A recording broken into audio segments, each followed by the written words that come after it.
Welcome everybody back to another edition of For Collectors, or should I say, hey collectors, how are you guys doing tonight? Hopefully very well. Tonight is a unique circumstance where we bring two amazing channels with amazing collections on together, probably for the first time together, to showcase the rarity or scarcity or both of vintage baseball cards. How do we define rarity? How do we define scarcity in the hobby? Because it's a very loose term that's used.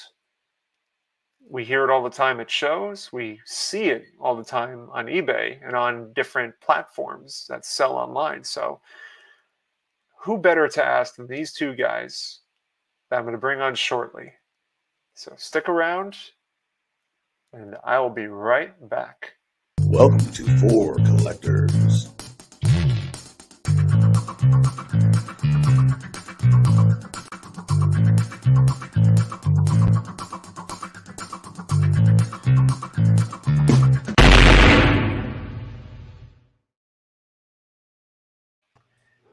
This is an opportunity I think a lot of people have been waiting for. We've seen Mark repeatedly on different live streams. We've seen Aaron on the Cardboard and Cold Ones live stream as well. Jason and I sat back and we saw Aaron completely take over and showcase some amazing cards. And I like to think my collection's pretty deep, but man, oh man, these guys go way down into the chamber. So Aaron, Mark, thank you guys so much for joining tonight. Thank you for having me. And I watched Aaron that night. That was pretty impressive. That was very cool. Yeah, that was fun. That was fun to share. Thank you.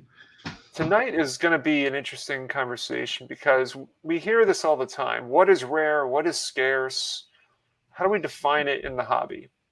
And so what I did was for this For Collectors collaboration, I asked Aaron and Mark to pick 10 cards total.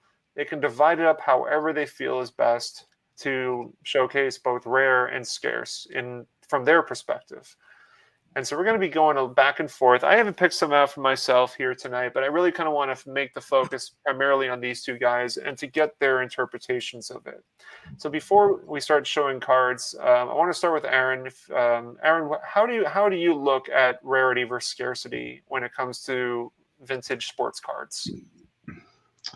So I kind of take like an academic approach to defining it, and I really try to get into a clear definition. So I looked at rarity as there's just not many. If you think about it, like you have like a rare blood type, that means that you have a very unique, it's not commonly found. So rare is more of a population-driven, not many around kind of definition. So low supply. And when you look at scarcity, what does that mean to you? Kind of the other end, demand exceeding what's available. So I agree in sports cards it tends to overlap because junk wax is junk wax for a reason, and T206 and some of T206 is almost high population from what we're going to see probably. So taking a look at some of those things, if there's 20 of something, I can't tell if it's necessarily low supply or high demand, but they're hard to find. So I look at it as scarcity is driven by a lot of people want it. There's only a couple of them out there.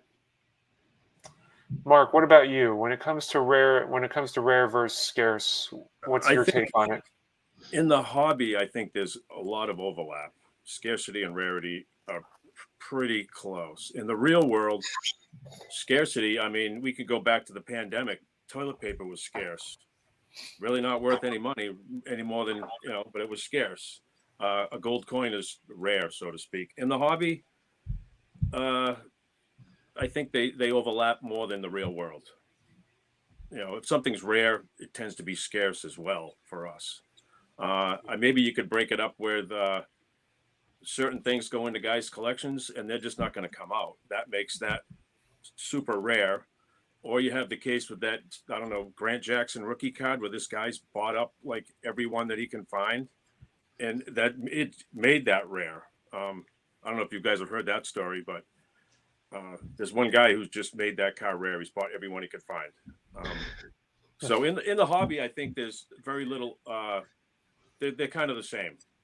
So it's going to be tough to break these out as what's rare and what's scarce. Rarity maybe has a little more value, so to speak. Scarce, it doesn't necessarily have to have a value. I wonder because the things I picked out tonight, you guys mentioned the differences and also some similarities. Can you define a scarce card? Can a scarce card be super valuable?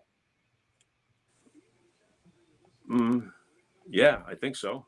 Yeah, it still needs to have a demand, but can it be Can it be like it could be? How can I put I think this? a rare card is probably more valuable than a scarce card. I agree. I think that's definitely true.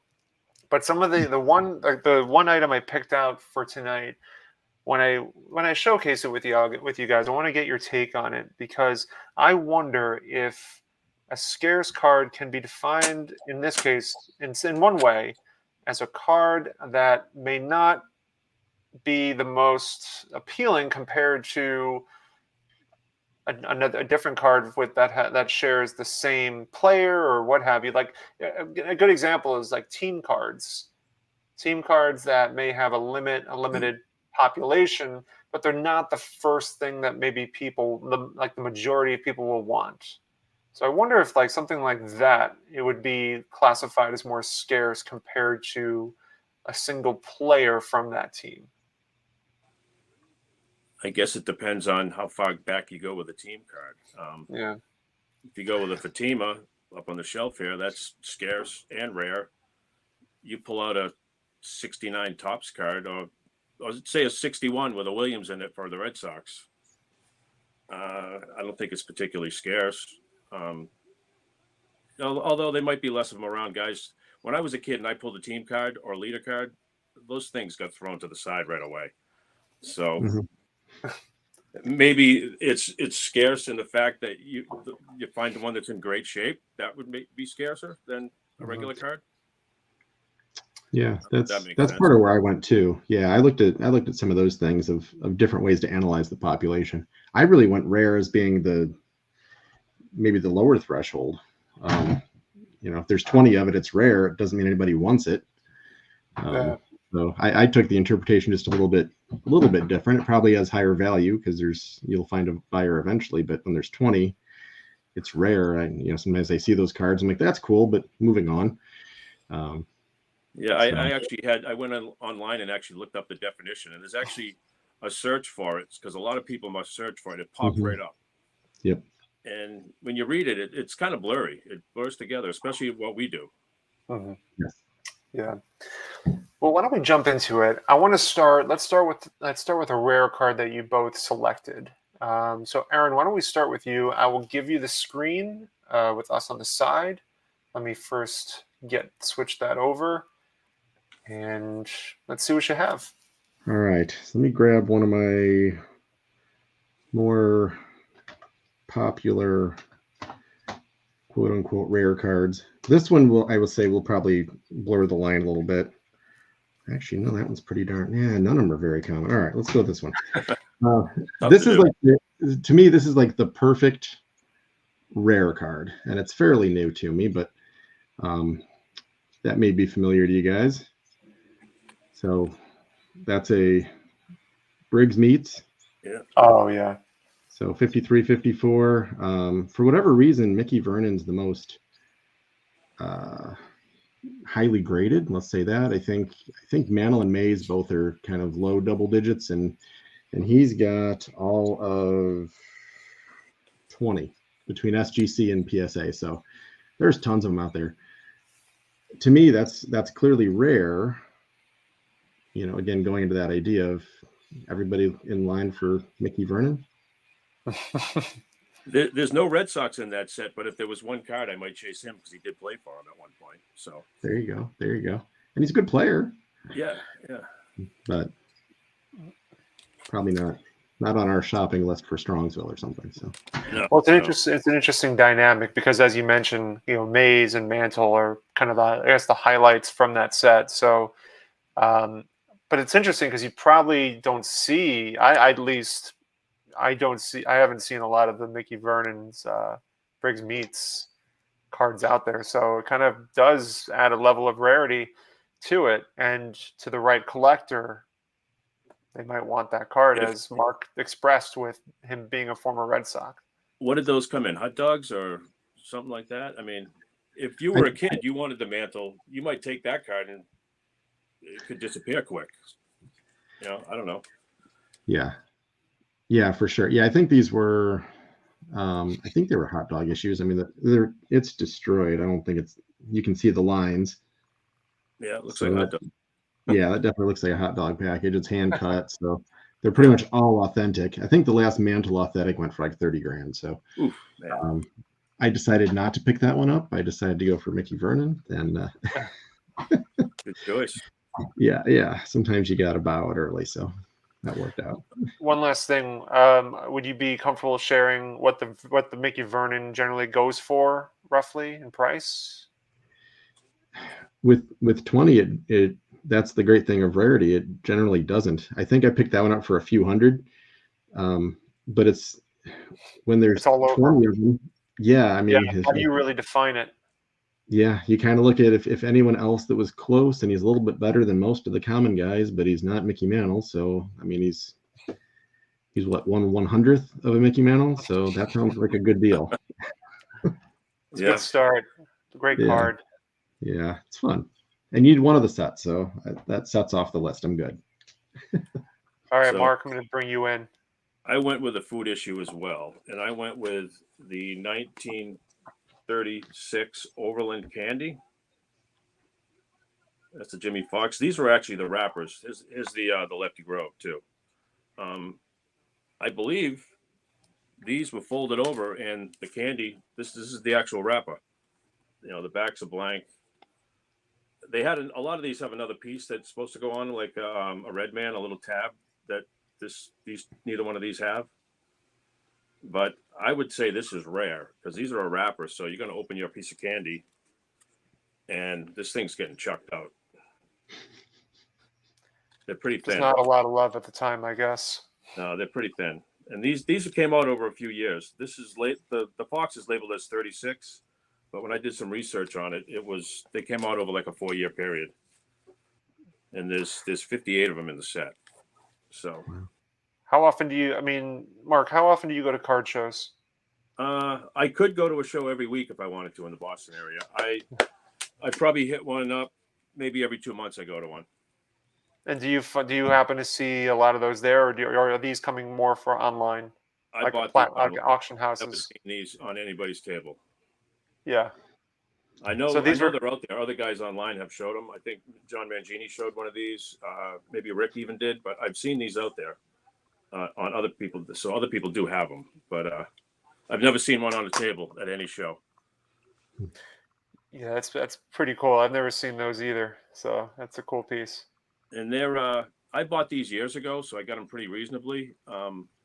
They probably go for $200 to $300 a piece at this point. And they're pretty.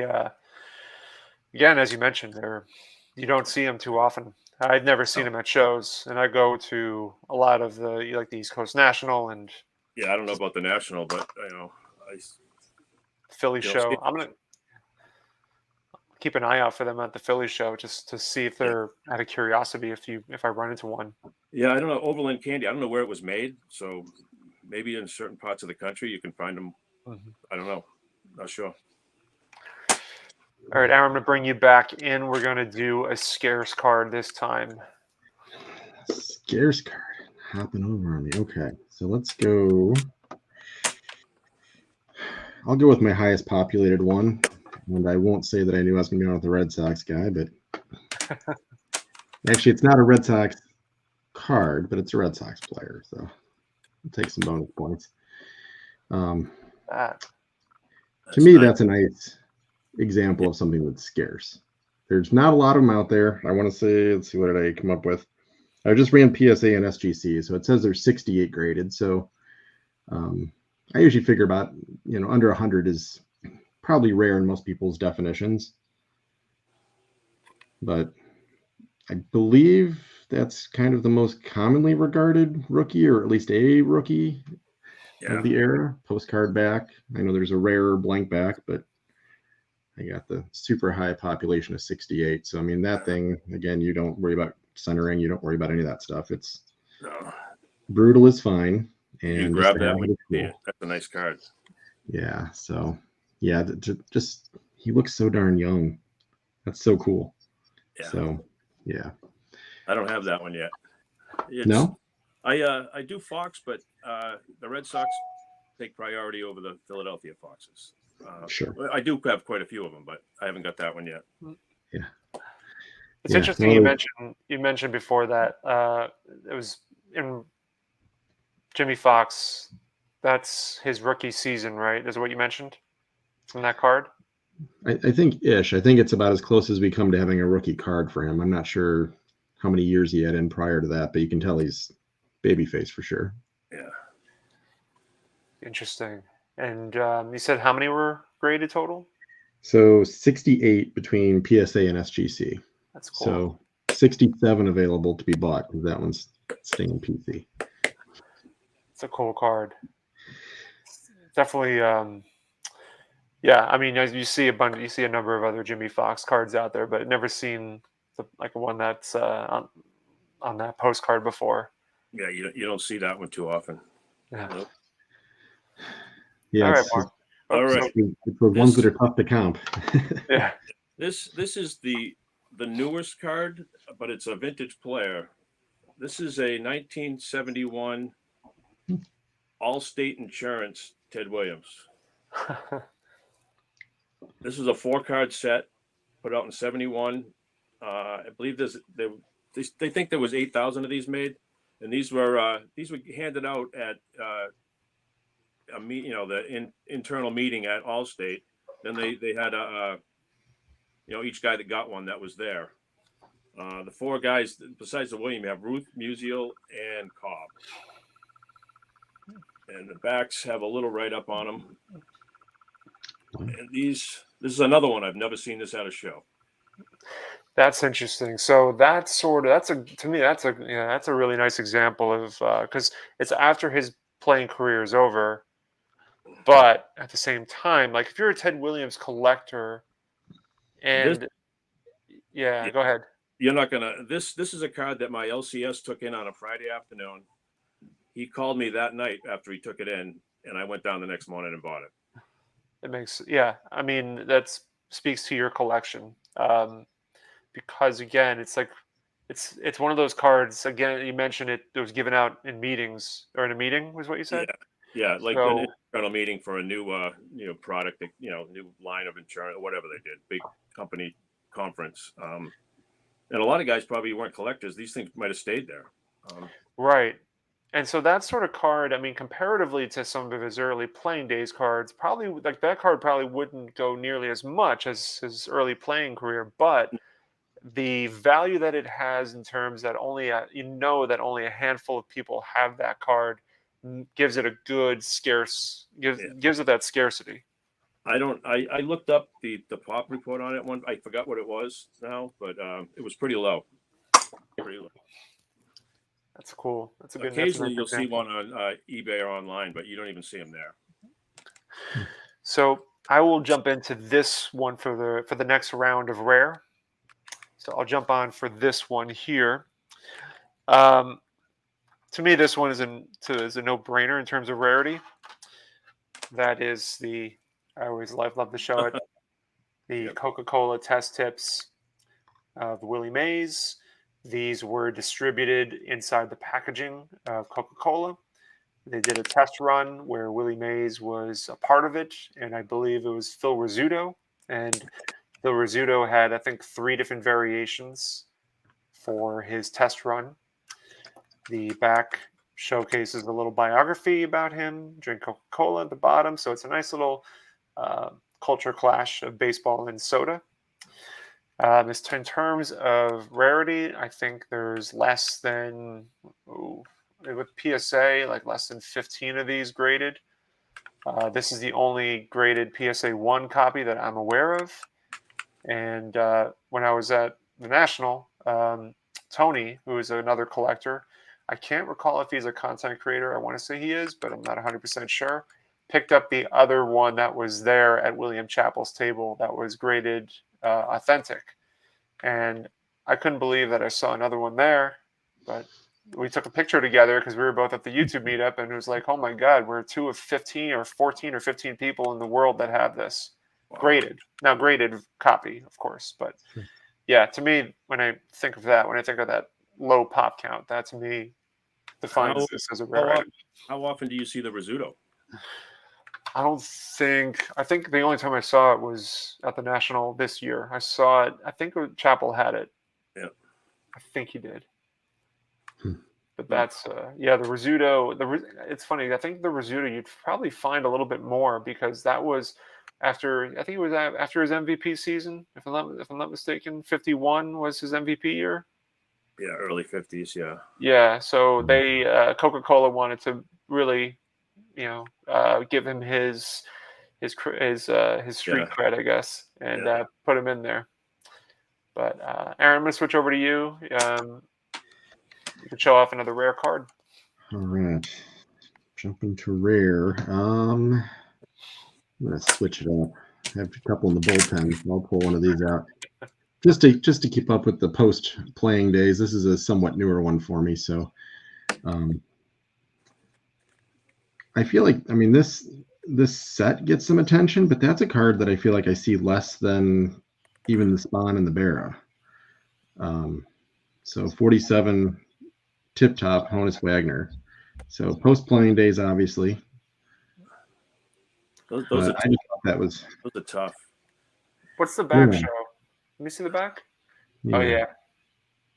Because So what I understand with that set, like the Boston teams, you got those in the Boston market. Philly, you got it in the Philly market. So it was tough for me to say I was in Boston. I was never going to pull a Philly guy out of a loaf of bread in Boston. Right. So it's tough. Yeah. I've only got a few, and it's one of those sets. It's large enough. You probably don't want to collect the whole set, but there's definitely some bigger ones in there, and that counts as a bigger one. That pop wise, just for reference, is 31. So tons of them.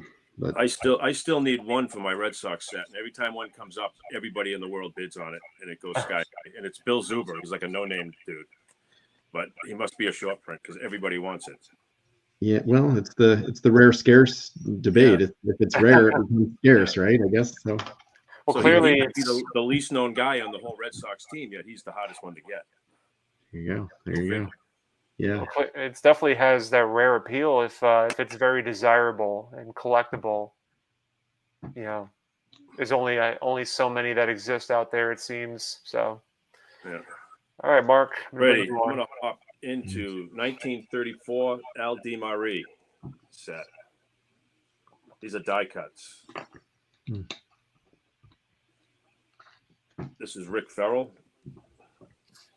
Al DiMaria actually was a player. He had like a 7-8 year career. Played for the Giants, the Phillies, the Cubs, and he actually did the sketches of all the players. That's why they're called that. And there's like 109 known of these, but they seem to think the checklist is considerably bigger, maybe up to 170 guys. But he was a ball player and an artist. He drew this set too. The Shooter and Johnson set. This is the Lefty Grove. Same guy drew it. So he was a decent ball player and a decent artist. And these are hard to find. I've always been a fan of the die cuts of various sets. I got this on a REA auction maybe 10 years ago. That is really nice. I think the slab's kind of ugly because it's so huge, but I guess that's what you got to do. What year is that from? 34. Who's the other, are there other names that are in that set beyond? As far as the Red Sox, I only follow them. I mean, I'm sure there's all the big name guys from that era are in it. I didn't even look at the checklist. I know there's a few Red Sox. They're just tough to find. You don't even see them. So yeah, I got one. Very impressive. Yes, that was 1934. So cool. Die cuts that they're still holding their shape that are almost 100 years old are a good sign. It's tough to find them. Yeah. Yeah. All right, Aaron. Let's That's go. cool. Just jump back to Scarce. All right. Something scarce. I was trying to pull a bunch of new stuff for you, Sammy. A couple of these I've shown, so I'll have to double down and That's show okay. some new You can stuff. show something you've already shown before. Yeah. So I will go with a set I know you like. This is one that there's 45 of them graded, so it's it's definitely not at every dealer table, but cool set. But I feel like when these come up, they are either asking high premiums or they just go ahead and say let's auction it, and they go very competitively. So yeah, Stallmeyer Campanella, I feel like that's his best pose, which is really one of the reasons I wanted to get that thing, but that's the only time he's in that set. So for being a 1, it does okay. Back's pretty clean, nothing wrong with it. And like I said, Beautiful, beautiful card. Anytime anytime I see a Stahlmeyer go up for sale on some of the Facebook groups, like there was somebody who put one up recently on one of the groups I was in for some more common players, but they got swept up fast. Yeah. There's something about the Stahlmeyer sets that collectors gravitate to. Anytime I go to a table, prior to getting the Willie Mays Stahlmeyer, anytime I went to a table with my list asking if they had any of this stuff, they would say no, but they're like, I'm looking for that too. Every dealer that I interact with, it seems like they'll always put a premium on those Stahlmeyers. It seems like, where were those cards? Are those like a Midwest card again? Where they came out? So Stahlmeyer was New York. They're New York. They were the sponsors. Another set with no Red Sox, so I don't pay attention to it. They were the sponsors. They were the official hot dog of all 3 teams. All right. I was gonna say it's all Giants, Yanks, and Brooklyn. So yeah, you got your Mays Mantle, and for this year only you had Campanella. So that's kind of what made me jump with that one. But that's a nice one. Yeah, they're definitely cool. They're always in rough shape, pretty much. You get those few outliers that are extremely high end, but I don't know. I kind of like seeing a nice 1. Yeah, feels loved. Well, I'm going to show you one on my next card, and we're going to go with the Yaz rookie, the Venezuelan. Oh, nice! Holy cow! Those you don't see too often. No. I mean, the back's very similar. You have to have these in hand to really tell the difference, as you know. Yeah. Would you be able to? I mean, you've had. I mean, obviously, you've had years and years and years of experience with collecting. So, do you feel comfortable buying raw Venezuelans? Lesser known players, I've done it. The Yaz, I wouldn't necessarily want to do it. Although you can tell on this that it's, this came from a reputable dealer, so I trust them. Absolutely. Yeah, but yeah, some of the lesser known guys, in some of the years, the differences are really slight. You can't tell. Just a slight variation in the color on the back, or just the feel of the front, the gloss. But you have to have it in hand for most of them. But if I'm going to spend a couple bucks on just a common guy, I'll take a shot at it. I don't even look at them anymore. I did the whole Red Sox run, so I'm done. No more. That's good. Done. So I'm gonna bring a Scarce card this is what I was gonna get your take on this. This is a card that I think is considered scarce because it's not something that a collector will want immediately over if they had choices. So it's a Christy Mathewson card, full disclosure. But comparatively, would they want this? Would they want, let's say, the T206 Portrait, the T205? If they had the choice, I'd imagine most people would gravitate to the tobacco card and leave this one in third place. That is the Durham Duplex Razor Schedule. To me, this is scarce because of the fact that it doesn't get the same amount of appreciation and love, but there's only one of these graded, and I have it with SGC. So it's kind of kind of gives it that, less appreciation, but less out there sort of feel. Mhm.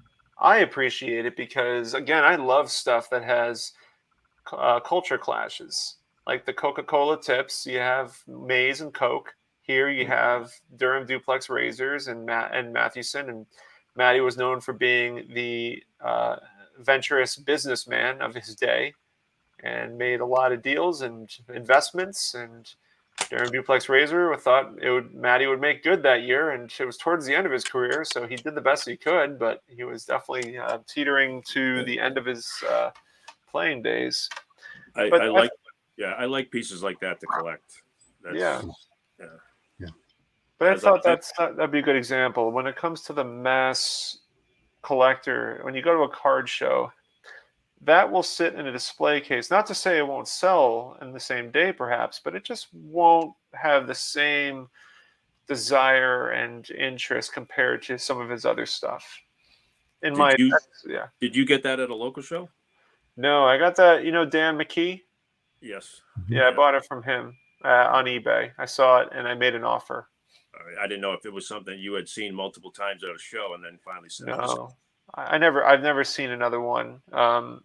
Never seen a raw one. I think Rick Vintage Oddball Cards said that he's seen them before raw, but I can't say that I've seen them. Yeah, I have a 6-inch binder full of Red Sox pocket schedule. I got probably 1,500 different ones, all the way back into it's just all kinds, magnets, matchbooks, everything. So I love them. That is definitely going to be for another video at some point Yeah. down the road. Well, the To go thing is, a through all lot of this them look stuff. the same. I could have 20 of them from the same year. They just have a different advertiser on the back. Yeah, a little overkill, but it's So fun. we're gonna go back to another rare card. So Aaron, take it away, man. All right, all good. I just actually pulled this. This did not make my list of rare, but when you talk about the Venezuelans that you would trust to buy if it was not graded, 62 does have Spanish on the back, so that you feel a little bit safer. 60 is tough.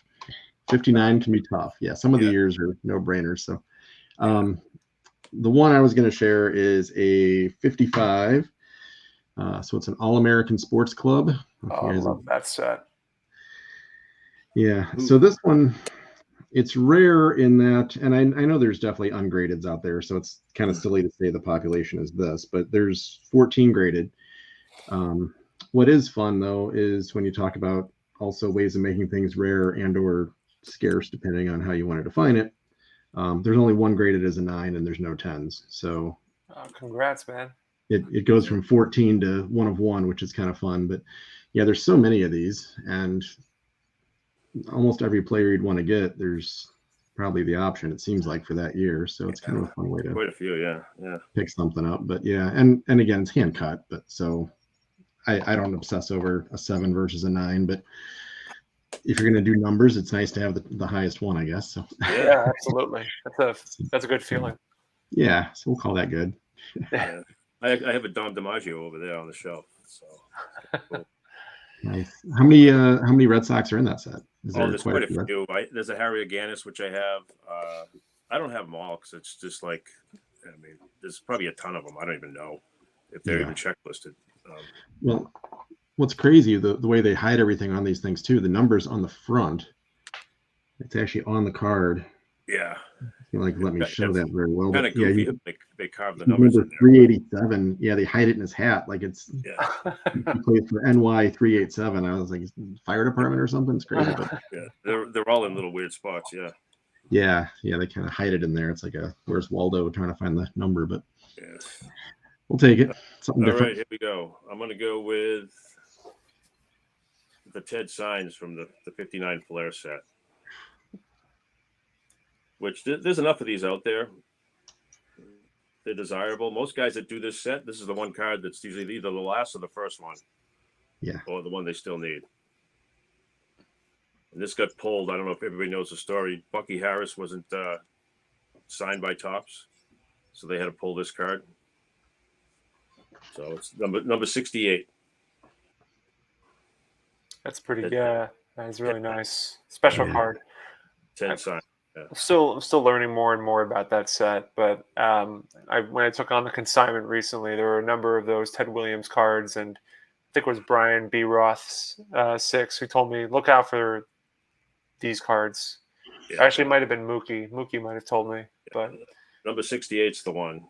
Some of that's the the key one. the poses on those 59s, they just randomly took stuff that Ted did and threw them on a card. They're pretty boring set in a lot of aspects. A couple cool cards, but it's like Ted fishing, Ted doing changing his clothes, Ted doing whatever. So here I'll show to me what a nice rare card. We were showing I'll show this one. I don't know if I would classify this as scarce or rare. It's kind of hard for me because when I think of scarce, I think of cards that are they're desirable to a certain threshold, because I think it becomes a point where a certain type of collector will want this. But I'll show it, but it's also rare because there's only so many of them out there. But I'll show this one. It's the Tom Seaver postcard that I have. And the reason why I mentioned that this one it could go both ways is because scarcity wise, to me, the only type of collector that would probably want this would be Mets collectors or a Seaver collector. I'd say the majority of collectors would probably want, first and foremost, like if somebody wants a Tom Seaver card, the first thing I think they'll gravitate to is the 67 rookie. And this is a 67 postcard. So for me, being a Seaver collector, I felt like this was a must-have, which again gives it that scarcity to only just kind of focus in on particular collectors. So, I mean, what you're saying is that could be scarce to a Mets collector, but somebody on the West Coast doesn't, if they're not a Mets guy or a Seaver guy, it doesn't hold the same Exactly. regard. It doesn't really hold the same meaning because they'll just kind of go, move past it. I mean, they might lean more towards the top 67 rookie card just because of how established that card is. So it's kind of tough because, I mean, it can go rare or scarce in this case, I think. I'm thinking a lot of regional sets are probably very similar to that. Yeah. All right. We're on to scarce, right? I think so. Yeah, we can. Yeah. So I will go with one that is probably owned on this panel for sure. Oh, Propaganda Montreal. Yeah. He's looking to break out the 4 or something like it. No, mine's only authentic. They're so brutal. I've had a couple ungraded, and you hold them, and it's like the thing just feels like. I mean, it's my ridiculous. Introduction to them was I bought a full page off a guy one time with them still glued in it, and there was like 2 Red Sox on it, like Jim Tabor and I don't even know, Dom DiMaggio maybe. It was a full page with them already glued in. Yeah. I've seen that, and they're still. I mean, I feel like you still can get decent coin because the back of them so often is got residue and stuff missing. So if it's still adhered to a page, that's not terrible. But yeah, that's again kind of looking at like the population of things. There's 42 of them. There's generally, I mean, a lot of times there's 0 for sale, and when you do see them, they're in auction houses and things like that. So I think I scored that kind of accidentally. When I was first getting into that set, I didn't realize what I had found, and then I just kept watching. I'm like, I don't see more of these out there. What's going on? And I start looking. I was like, oh dang. I probably know who you were bidding against. Yeah. I know. That does hurt every so often. You find somebody like, I missed out on this one. Like, oh, I know. You show it on Twitter or something, and everybody. So I don't know how many guys out there are set collectors, but one of the sets I put together as a kid was the 72 set. And if you know anything about it, the high numbers are tough. So, but these might be even tougher. There's uncut sheets. So I guess these are scarce. I think that's a good example of it. Yeah. There's high numbers. I actually have 2 of them. I think you can. I think you definitely could connect scarcity with a niche collector. And, the thing is, I got these as a 10-year-old kid, and I didn't cut them out, which thank God I didn't. The way I got these, the only store in the town I grew up in, my mother worked at that sold cards. And these came one time in one of the cases she bought to put out for sale. These were what lined the box. So I have 2 baseball ones and 2 football ones from '72. That's So incredible. Those are pretty scarce. That's yeah, that qualifies. We'll go back to showing some nice rare card.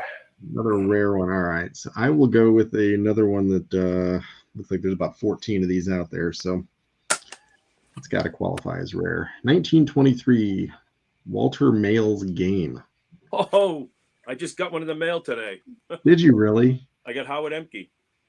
Okay. I'm a Sisler collector, so this was actually in an auction house that I was not registered for. My buddy messaged me. He's like, "Hey, are you in on that?" I'm like, I can't register. I can't even do anything about it. He's like, "Well, how high you want to go?" I said, "Whatever you think's reasonable plus 20%." So Nice. I think it went about 5% over what he was thinking. He's like, "We'll put it at X." It went for like X plus 10. I was like, "Thank God I said higher." So nice. yeah, with 14 of them, I mean, there's, it sells every 3-4 years maybe. Yeah. So yeah, I got this one from Kit Young. It just Howard Emke. Oh, how cool! Yeah, it's the first time I've seen these. Yeah, I figure Sisler's a higher graded guy probably. So if there's 14 Sislers, your card probably isn't graded 14 times, I'd imagine. Yeah. All right, my next one. I guess this is rare as well. This is a 1910 American Caramel die cut. Is that from the what's the set name called? The 19, caramel. 1910 E125 American Caramel. There's a Mathewson currently on Mile High that I've been keeping my eye on. This is Jake's. I know a guy who has like 6 other Red Sox, but he wants like outrageous money for them. So one is good for me right now. That die, I think that probably has to be my favorite die cut set, just because the way that it looks. It's just it's stunning, man. It's so cool.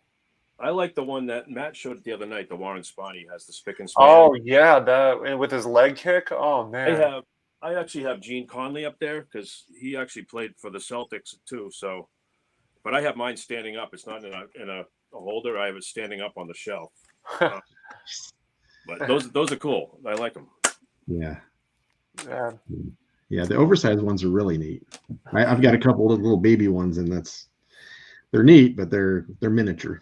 Yeah, these are big. This is a big slab again. That's huge. Yeah. Unfortunately. That's awesome though. Very, very cool. All right.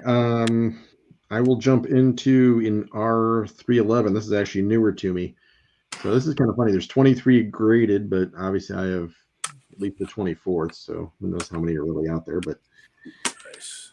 I thought that was cool. 1936. So a couple years before the first Gaudi card.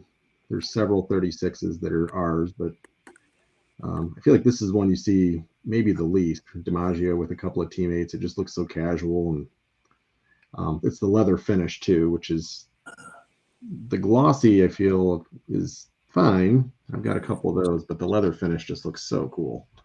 Yeah, I like those. Yeah, nice. Blank backs.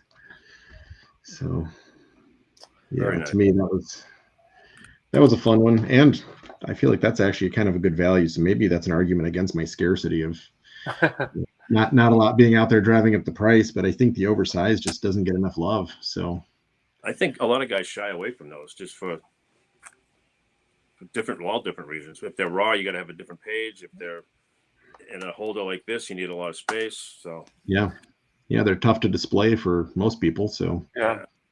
I'm gonna go with an oversized one as well. Oh man. See that though, the home run derby cards, when they do come up, they go fast. Yeah. And now they go really high. They do. I collect a lot of Jensen stuff. So he actually owned a restaurant in Oakland for years. I have a sugar cube from it up on the shelf, Sugar cube. and I have a menu and a kids menu and numerous postcards. But yeah, the menus are shaped like a baseball mitt, and you open it up, and the kids menu has whatever they have in there inside. It's kind of cool. Did you actually get it while you were visiting the restaurant, or is this something you No, found? no, it's closed. Closed Okay. now. I thought maybe it was open for a long time. I don't know. Yeah, the sugar cube. It's pretty cool. It's the restaurant was called the Bow and Bell. There's the sugar cube. Oh wow! Look at that, man. Yeah, That's cool. it's hot as a rock, so I'm not Oh gonna. yeah. I mean, Yeah. I'm sure it's still potable. Yeah, I don't know. Maybe. Does sugar go bad? I bet you if I opened that, it would be brown. So I don't even want to go. That's good stuff. All right, so we're on grand finale of our definition of rare, right? I think so. So I kind of lost track, to be honest with I you. know we're all over the place, yeah. I was gonna say I overstacked my piles, but I think I'm on 5 here. So I'm gonna head with that. 1939 play ball Bill Dickey, but it's A sample. the sample. Nice. So yeah, when you get into that, then you're talking about sub 20. Is that upside down? It's upside down. That's no good. But yeah, I feel like we can't get the full story on what this was. We think it's just salespeople going around trying to promote the set, so they were handing them out and letting local shop owners hand them out for free to people. So don't know. Assume that's how they were distributed, but Was every card stamped in the set at one point? Do you know? Does anybody know? Probably. No. Yeah, I know I've seen some like lower tier players that there's 1 or 2 samples graded. It's one of those, again, it's so darn rare. If you have one, even if it's a common player, it's probably $100 card. So Yeah. instead of being $6 or something, so it's worth doing. But yeah, definitely goes for a nice premium. So Nice. and I believe, actually, just to go back to the rarity argument thing of things, I don't think I really mentioned that, but it's a 6. I believe that's the highest graded sample of Dickey. So 1 of 1 of 16 or 14 or whatever. So It's a good point you mentioned that, because that's definitely another thing that could be tied into it is the grade. You know, the higher the grade, the tougher it is to find. yeah, and honestly, I shop a lot of times on the other end of the spectrum, where if there's 40 of them, there's only 5 that are ones. Like, that's all I can afford. Right. So sometimes I'm looking at my pile at the other end. If that was a sample card back in '39, that guy was carrying that around in a briefcase or something, not in a card saver, and taking it out 2 or 3 times a day, showing people. Probably had it in a book or something. So for a 6, that's pretty impressive.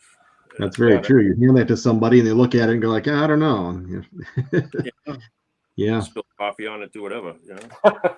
Right. Good point. You know, trying to make a deal, right? Yeah. All right, I'm gonna hop into fan craze. There's a Jimmy Oh Fallon. man! Wow. Oh, come on. The glare is unbelievable, but That's okay. this is one of my favorite sets of all time. Just, the beautiful cards. Yeah. It was what year is that? 1908? 1906. This one's 06. labeled wrong. 04. For years they didn't have the right date on them, but 06 is the date, I believe. So the Collins is right. I have a box up on my shelf. It didn't come with all the cards, but it came with the playing field and the directions and all that. Pretty nice little sample. What's the set called again? Fan craze. Fan craze. Gotcha. Yeah. There's the back. The National League backs were red, I believe. I like the blue. Yeah, I do too. Blue's nice. Yeah.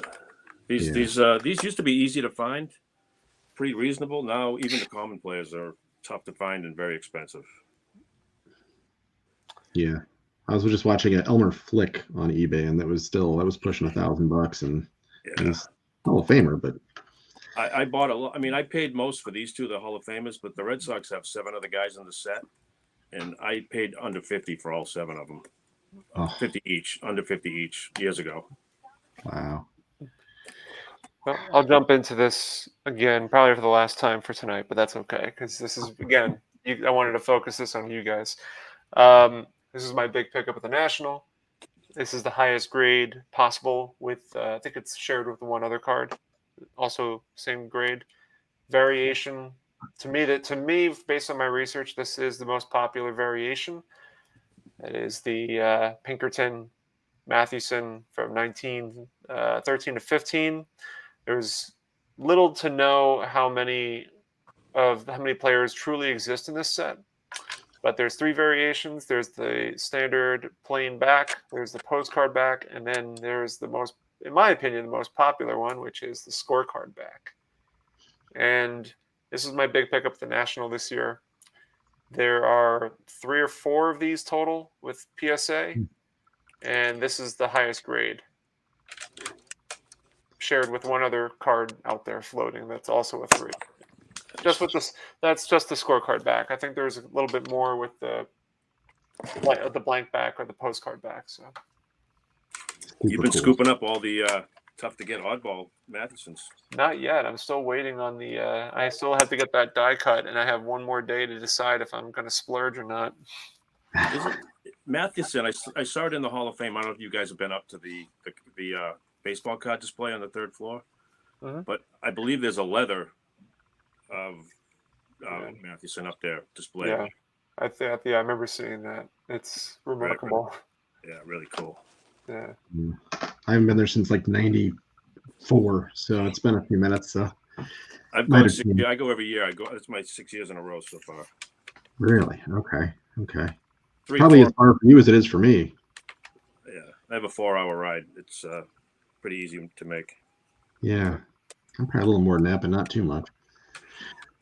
All right. So grand finale, another one that's I feel like the set I would call rare, but because of who the player is, I would say he is scarce and rare. So it's a 18 population, and I've shown this one before, so break my rule, but 53 Hunter.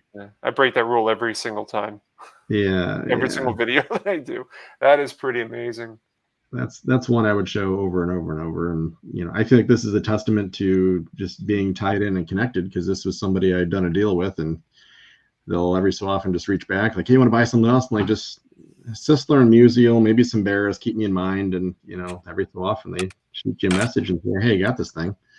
So that was just a shout out to me. And I was like, there's no way I can afford that right now, but I'm sorry. I said, you want to trade? And he wrote back like, yeah. I was like, really? Okay. Well, now we're doing something. So that's a beautiful card. Yeah. That was fun. That was fun. And yeah, it's authentic. I don't know if any of them aren't authentic, to be honest. I think maybe there's a 1 or something, but they're brutal, but they're loved. Very cool. All right. So my last one is, this is the 64 Topps Rookie All-Star Banquet. This is the header card. The main reason I like this set is because of the Tony C. I believe Adam from Splendid Sports has this card. You see very few of these. These were handed out at the banquet. I don't know how they were, just thrown on a table. This is where you actually got your rookie cup, at this banquet.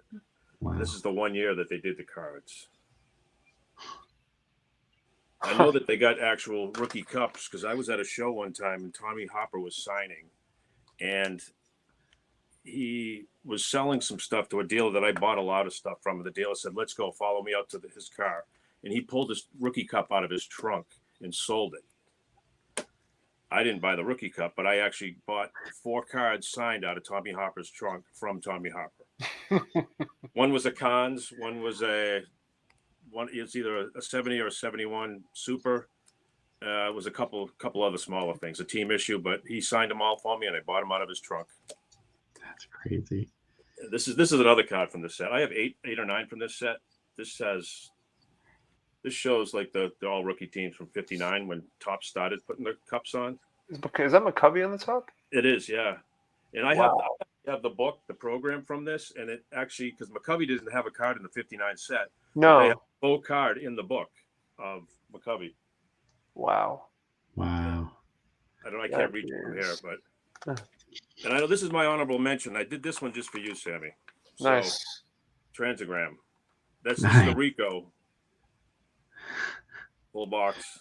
Now we're getting somewhere. Now, and I got the triple with the Yaz on this one, That's and awesome. the end panels too. I've seen these cut out and graded. Yeah, yeah. I know there's some people who don't like them graded, but Yeah, I mean, I'm not going to take the box. I'm not even going to open it. This box will fall. no. I mean, it's so funny because Transagram at that point they were a failing company, and they were just hanging on for dear life, and they came out with those and just didn't really connect with a lot of people, and they went out of business shortly thereafter. Yeah, I have the Yaz. There's three reds. So I have the Yaz and the Hawkhausen box, and the Yaz box fell off the shelf one day, and I stepped on it and I crushed the plastic part of it. But Oh, it's intact, but oh man, that's that's the tough. biggest accident I've had up here so far. But Well, it looks so. Yeah, I mean, when that's the one you just showed, right? The that's one no, with the this is S. Rico. No. I mean the one Oh, you said you stepped on. oh, I have the single box of Yaz. Oh, I'm sorry. Okay, my bad. I thought you were talking about the other one. Yeah, I was gonna Yeah, say I because that actually have one the doesn't. store display, the American League display up on the shelf over here, but it doesn't show any National League guys, just the American League. Cool. All right, guys. Well, let's bring us back. Yeah, go ahead. Go ahead, Mark. That's all I got. I'm good. Oh, cool. Yeah, this kind of worked out nicely. I thought this is a good experiment to try out. So I will say, yeah. I mean, if for those that are watching, ultimately, if anybody is interested in seeing a part two, part three, and so forth, kind of create like a series out of this, I think that'd be pretty cool. Bring on different people, and also, I mean, eventually, definitely get you guys back on there because we've only scratched the surface. So, but I do thank you guys for stopping on and showing off some awesome cards and It was, going yeah. yeah, going into the rarity and scarcity of things, it tends to be a little complicated, as we all know. But I feel like this was definitely a good opportunity to kind of see some variation between the two. Either that or we blurred the line even more. So who knows? Well, I guess we'll see what people have to say. Yeah. Yeah. Thanks for All having right, me. guys. Nice to meet Yeah. Aaron. Met him Yeah. before. Good to Very meet cool. you. Yeah. Yeah. Yeah. Anything you guys want to finish off on? Cool. Thanks for having me. No problem, guys. Well, subscribe to Mark's channel, subscribe to Aaron's channel. I'll have them in the description below so you guys can check them out. I mean, their collections are vast, and we've only seen a handful of what they have. So definitely do yourself a favor and go over to their channels and subscribe. And if you have time left over, subscribe to the Four Collectors channel as well. So thank you guys so much. Have a great night. We'll see you soon. All right.